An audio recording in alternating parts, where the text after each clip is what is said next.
No joo, eikä siinä. Se olisi päivä 2, part 2 Brekut terassi asennuksella. Tässä on kuvia eiliseltä, mille mallin saatiin. Ja aamulla 9:30 aikaa lähdettiin kotua liikenteeseen ja lähdettiin hakemaan toiselta työmaalta terassin tarvikkeet. Siinähän kävi niin, että mä toiselle työmaalle kerkesin jo tehdä tuon terassin, mutta siellä paljastui mittava salaoja-ongelma, niin se sitten jäi tekemättä se terassi. Aamulla lähdettiin tosiaan ja haettiin Pulkkilan APCltä välikahvit ja tankattiin autoa. Tässä ollaan sitten jo melkein kohteessa. Siinä on terassivärki kyytissä ja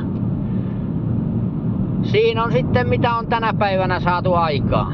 Runko on tehty valmiiksi ja mä teen aina sillä lailla, että mä teen eka rungon ja sitten kun runko on valmis, niin mä pönkäilen sen vaateriin ja valan nuo lintit täyteen kuraan, niin se on sitten viimeisen päälle kerralla hyvä.